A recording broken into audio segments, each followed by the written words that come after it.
Okay, welcome back everybody.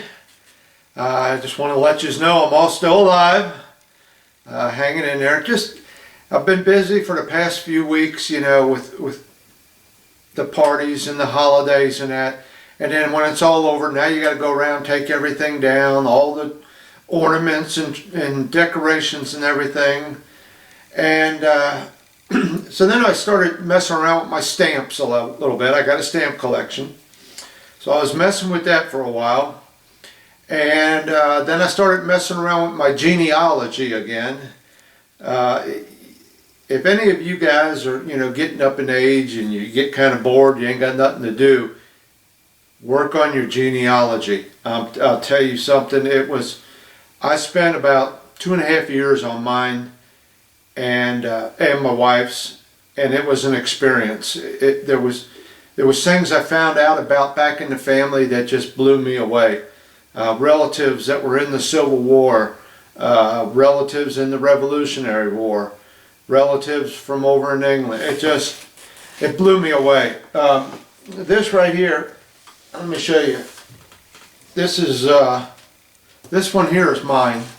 Is a book binder with my family history in it, and it's just full of census, information on different people, and things like that. I've collected it, put it all together. I made a couple copies of it, not the whole thing, but most of it, and gave them to my sisters, and they really enjoyed it.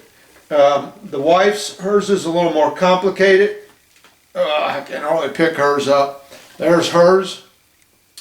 Now this is her father's side of the family only. Okay, her mother's side of the family I'm having a little trouble with. The last name was Smith, but I got another book started on that, and I've been working on that a little bit. It's a little bit of trouble trying to track that Smith down. But if you're looking for something interesting to do in your life, this is it. Do your genealogy. It's well worth it. One problem I had, though, was on my father's side of the family, which are German. You can only go back pretty much only so far, because a lot of the records and the history were lost in World War II from all the bombings and destruction over there. A lot of records were lost. So I got back so far, and then I ran up against a brick wall. But yeah, it's pretty neat. It's wild. So anyway, like I said, I've been busy with that and other things, and I just haven't got around to working on models, okay? But I'm going to show you something in this video that just kind of blew me away. It's what they call on YouTube viewer appreciation mail. It's where guys send you stuff, guys or girls, send you things out of the kindness of their heart. And I don't know how else to put it, but I've got something to show you that just blew me away. So without me rambling on here, because this is going to be long enough of a video with what I got to show you, let me get the camera set up and get turned around and show you what I was given the privilege of receiving from this guy. All right, so here we go. Okay, so about a month ago, right before Christmas, a couple weeks before Christmas, I believe it was, I got a comment from one of my viewers, and says, how does one go about getting in touch with you? I've got some models you might be interested in. So I sent him my email address, and he contacted me and said if I was interested, he had some models, and if I wanted them, he would send them my way. And if I didn't want them, I could, pass them on or do whatever, find a good home for them. I said, yeah, I'd be more than happy to take them off your hands. Apparently, he's been collecting or modeling for 35 to 40 years, he said, and it was time to prioritize his models, And basically, you know, clean up his stash pile. So this guy's name is Mike. He's from Colorado. And right after Christmas, I got my first batch. Okay, well, I got my first 2 or 3, I can't remember. So I'm going to show you here what he sent me. And like I said, I don't know what to say to people like this. It just blows me away that somebody would do something like this just from watching my videos. And I really appreciate it, Mike. I really do. All right, so let me show you the first one here. All right.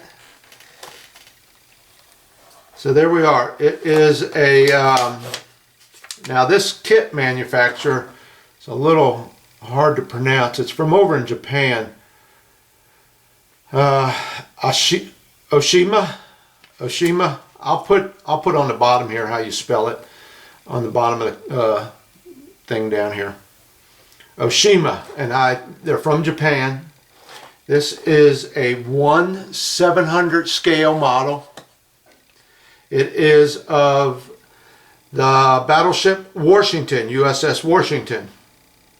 All right, and this happens to be a waterline series. Okay, now this is from what I can tell, this is a fairly old model. Okay, most of these are fairly old. I was looking around on the internet. They started making their waterline series in around 1971. So I would say definitely this is from the early 70s. Okay, this is kit number 106. All right, and from what I read, this company, their first plastic models came out in around the early 60s. But they didn't start this series until the early 70s. Okay, not much to the directions, you know. This being a 1/700 scale, there's not a lot to it. Just one sheet of paper. All right. I'm going to get this light over a little bit closer. I might have it on the wrong side of me. Okay, and you know what's something interesting here? They're showing you how to bend sprue, how to heat it over a candle. And that's pretty much your directions right there. All right.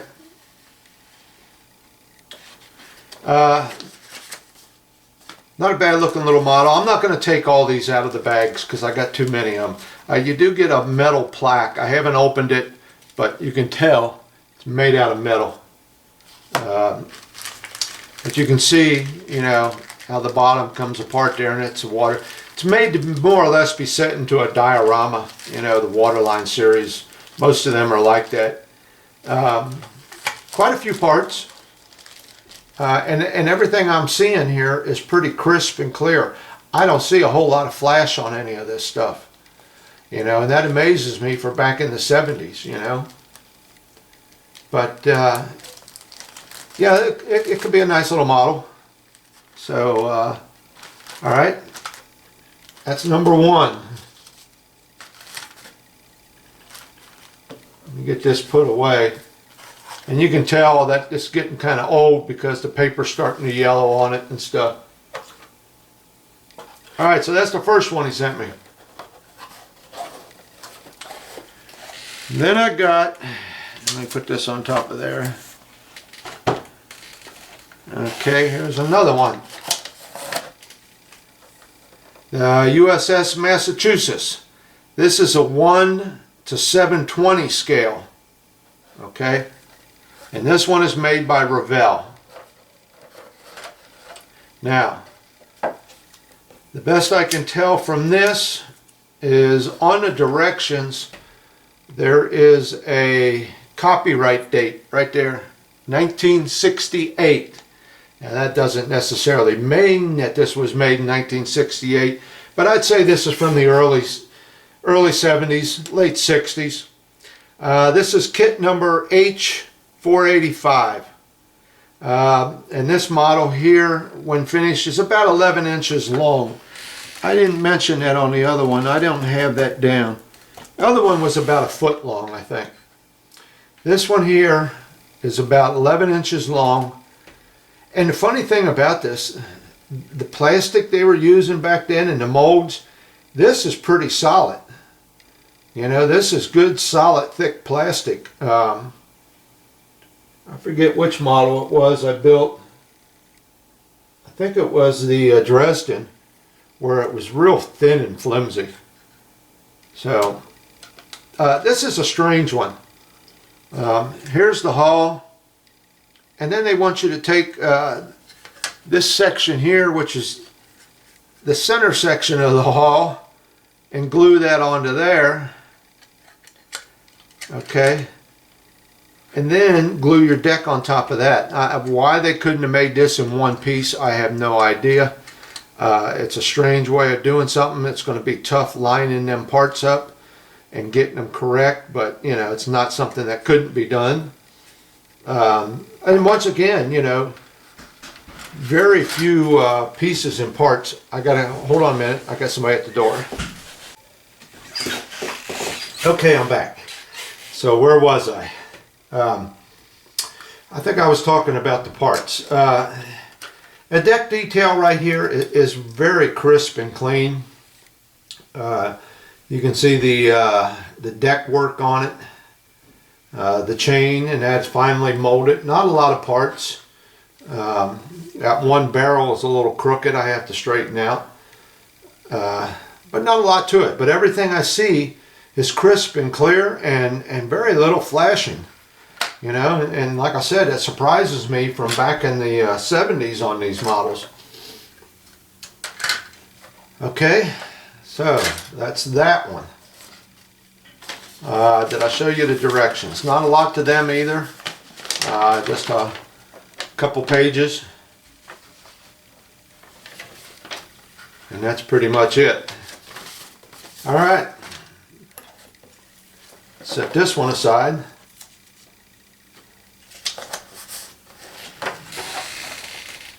And then I got another one here. This one still has the plastic on it, but he apparently cut the bottom of it off and left the plastic on the top. It has a price on it of $6.60. This is a Lindberg model, a 1/600 scale of the USS Manchester, USS Manchester light cruiser. Okay, and like I said, by Lindberg. I found a copyright date in here somewhere of 1990. So this must be, you know, a later model, or it could be a remold, I'm not sure. This is kit number 1723. Now, strange thing about this one, and I don't know if Mike did this or what, but there's actually two models in here of the same kit. There's a bag there, that's one ship, and here's a bag here, that's the other ship. So there was actually two models of the same ship in here. Once again, not a very big model. What have I got here? I was measuring these. About 1 foot, about 12 inches long. Okay. And for Lindberg, yeah, the plastic's a little bit flimsier than the other ones were. But still not a bad little kit. You know, it looks pretty good. Not a lot of parts. Of course, you don't get a lot of parts when you're dealing in this scale. But they are crisp and clear. I do see some flashing. Quite a bit of flashing, but it's that easy stuff, that real big chunky stuff that comes right off. So nothing bad there. And another strange thing about the two ships being in the same box, I got two sets of plans. Now they may both look the same. They both got the same kit number on them. But you can see one is a little bit bigger than the other. And the one has a bunch more stuff down here on the bottom. Okay? And this one doesn't. So probably tells you these two ships were probably made at a different time period. Or it could be that the distributor, one was distributed by, I think this one here is Craft House Corporation, I'm not sure. So that was kind of interesting, 2 models in 1 kit. Alright. Alright, so I'll put this on there. Now we go to a wooden model. And this would be the Cutty Sark. Now, there's no scale on this. I've looked all over, could find no scale on it. And it does tell me that the overall length is about 15 inches. So that's from probably the tip of the bowsprit to the rear of the ship, 15 inches. This one is made by the Scientific, I don't know if that's model company. Yep, Scientific Models Incorporated. From the United States. They're here in the United States. Didn't know much about them. I had to look them up. Apparently they were into kits back in the day. And I'll show you something in here. This is kit number 174. Okay. Also, I found a copyright in here on somewhere. I think it was on the plans. 1969. So once again, we're from around the early 70s. Okay. Also, this had a price tag on it right here of $16.95. And once again, you can tell she's kind of old because some of this paper is yellowing. Okay. Some pictures of the Cutty Sark. You get one big fold-out sheet, which kind of helps you with some of the layout of the mast and stuff like that. But you've got one big fold-out sheet. That's 1/2 side of it. Okay. Flip it over. And there's the other side. All right. Now the Scientific models, from what I can see, are still around, but they, I don't know if they're too much into models anymore. This was in the box, and it shows they had a good collector's series of model ships, you know, wood model ships. But what they were also into was planes and a lot of dollhouse furniture and things like that for doll houses. And from what I looked at on the thing today, they're into a lot more toys and stuff. So I don't know if they're still doing their ships or what, but they are still around. All right, here's some of the wood that came with it. And if you can see that, it's pretty well warped. That's no big deal. That's pretty thin. That can be flattened out real easy. None of this stuff is, oh, how do I say, like laser etched. Okay, this has been printed out with, you know, an ink machine. It's been printed out on this piece of wood, and you're supposed to cut this out. No big deal on this piece. This isn't that thick. I think that would be pretty easy to do. But then when you get to this piece, this is a little bit thicker. This is probably almost 1/4 inch thick. That's going to be a little tough cutting that out. But it's, you know, a lot of small square pieces. It ain't that bad. All right. Here's the boat itself, or the ship itself, the hull. In rough shape, real rough shape. You can see from up here in the bow how much of that's all got to be worked and taken off. They give you the basics is what they're doing. All right, so you got a lot of work there to do. And then with the kit comes a package of some of your brass work or metal work. There's some little dinghies in there and some other stuff. Some stuff for the mount, a little plaque. They do give you some string and some paper cloth. Now, I don't know what this stuff is made out of. It almost feels like a real thin piece of oh, what is corduroy or something like that, you know. It's pretty strange. I guess it's got a lot of starch in it. But they're there. All the patterns are there. Everything you need to make your sails is right there. Some old decals, and they're not decals, they're paper. You got to cut them out. Okay, I guess you're supposed to glue them on, because right there is some intricate detail, like and windows and stuff. So I guess they want you to glue that stuff on. All right, so that's the Cuddy Sark, and you got to stand with it, the base. All right. Now, this, like I said, this is all from Mike out in Colorado. He said just from watching my videos, I put him in a good mood. And like I said, he was wanting to clean up the stash. So he sent some stuff my way. Okay, let me get the lid back on this one. That could be a nice little model, I think. You know, it depends on how much time and energy you want to spend on it. I think it could turn out to be a nice little wooden ship. All right, and then the last one that I've received right now. This one right here. And that would be the 1/72nd scale, made by Hatsagawa. But if you look up here, it says Minicraft Hatsagawa. Now, I believe that Minicraft, that's a model company here in the United States. I believe they were the distributor here in the United States.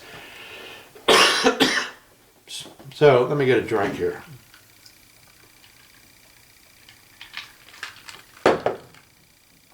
Lemonade. Nothing better than lemonade. Got to be the Minute Maid lemonade. Okay, so 1/72nd scale, the K5-E German railway gun, and the Americans called it Anzio Annie. The Germans called it Leopold. Way back when I first started making my videos, one of my dream models that I always wanted, and it's kind of expensive. I don't know if I'll ever get it, but it was the giant railway gun that the Germans made, the Dora, which this runs on one set of railroad tracks, where the Dora ran on two sets of railroad tracks laid side by side. That is my dream model. That thing is about 50 to 60 inches long, I believe. Okay. And this one ain't too bad. It's got a good little length to it. But I'm happy I got this. This is probably as close as I'll get to my Dora gun. So I'm really happy I got this one. This one says it has 247 pieces. Okay. And this gun today sits up, I believe they said it was in Maryland. Sits up in Maryland. They actually dismantled it, brought it back over, and it's on a display up there. Let's see. Not a whole lot on the box. Let me see, this is where I got it at. Yeah, it says packaged and distributed by Minicraft Models, okay, in California, which I don't think they're out there anymore. But it was made by Hatsagawa, and you know Hatsagawa, they're still around. Hatsagawa opened around 1941, and they didn't get into their first plastic models until 1961, and in 1970 they started their armor models. So this is probably from the early 70s once again. Okay. It's a little over 17 inches long. And from what I've been reading on the internet, you'll see here, mine is in gray plastic. Guys have been writing in, they got some that are in white plastic. And from what I understand, that is the latest rerun of it. It's in 3 different colors. Mine is in gray. Apparently there's a green out there, and then a white. And they say that the white is the last molding of this model, probably in the late 90s or something like that. All right, and once again, early 70s here, a pretty good thickness on the plastic and stuff. I see very little to no flashing, you know.